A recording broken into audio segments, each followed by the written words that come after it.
I'll take you through the changeover process from jointer to planer and show you some of the features. So this is the control panel. This is your e-stop, twist to release, cutter head lock, which disables the cutter head rotation. So if you're servicing the cutter head or rotating inserts, it's the function for it. This is the planer table readout showing how many millimeters your workpiece thickness is. It reads only in millimeters. It's meant high-speed adjustment up and down, and then this is incremental. You can plane a workpiece, double check its thickness, and make adjustments until you finally plane a piece that's exactly 20 millimeters thick. Then you press and hold that reset button for a couple of seconds, and it zeroes it or resets to 20 millimeters exactly. So that's part of the calibration process if it ever loses its calibration. In order to convert back to jointer, you need to lower the table to 175 millimeters. So that takes just a moment. I appreciate not having to crank the table up and down every time. This way I can just hold the button, see exactly where I'm at, and convert. I built a mobile base for the machine as it weighs just about 1,000 pounds. So it's just an angle iron square frame and then some 2-inch square steel tubing outriggers that I bolted the casters to so that I could more easily move it around. In order to get it off of its pallet, I used a chain hoist and sling, and I slung around the frame. You don't want to lift anything by the table, but that was balanced nicely being slung from its frame. And then I set it down on the mobile base, rolled it into position on my shop.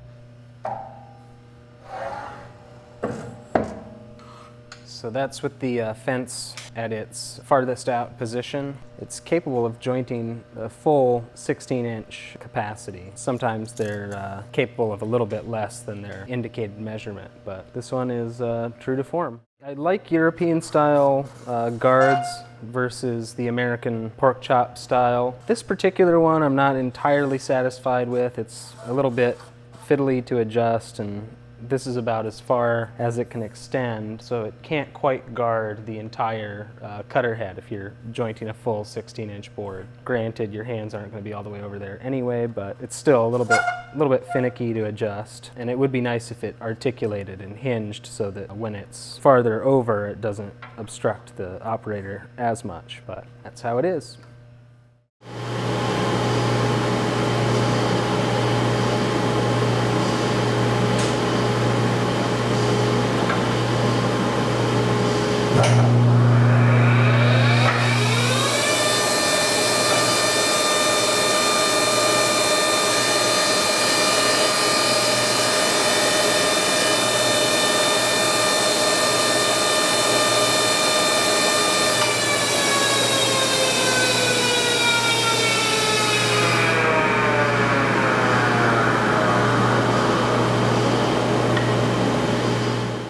So in order to switch over from jointer to planer, you loosen this thumb screw and move the bridge guard to its forwardmost position. Unlock the fence, so that is moving the lever towards the outfeed table.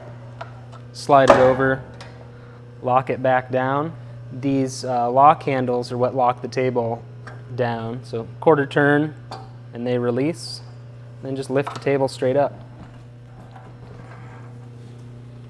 It's got a stay which automatically locks it in its upright position. At that point, I disconnect the dust chute, flip the hood over, and bring my dust collection hose over. And that's ready to function. You have to lower the table, of course, to clear the dust chute, so go ahead and raise the table up. It's got a incremental positioning button and then a course adjustment dial. I'll go ahead and raise it close to what my material thickness is, which should be around 20 millimeters. Let me go ahead and check what my material thickness is again. My target is going to be 1/2 inch. So right now we're at 19.3 millimeters. So I'll do a first pass down to 18 millimeters. And of course our target will be 12.7 millimeters. So let me fire up my dust collection and run some stock.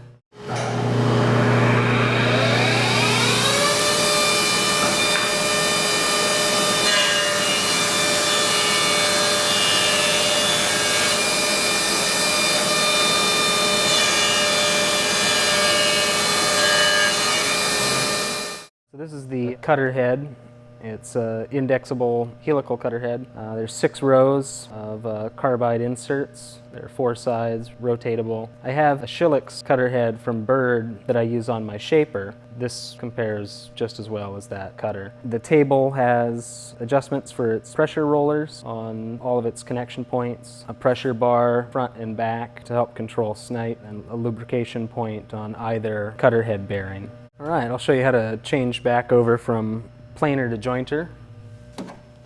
First off, disconnect the dust collection, swing the hood around, reconnect, release the table lock lever,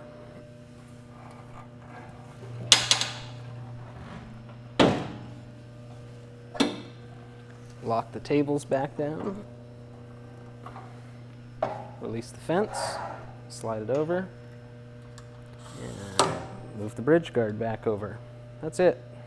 Here I've got a piece of cherry that I just planed, and I wanted to illustrate the streaks that you can see with a helical cutter head, what those end up measuring out to be. Right now it's set on a table that is surface ground to plus or minus 1,000. I don't have a granite surface plate in my shop, but this will kind of give you an indication of the flatness. This indicator reads to 1/2,000th of an inch resolution, so our peak variance there was 1.5 thousandths. So in my book, that's good enough.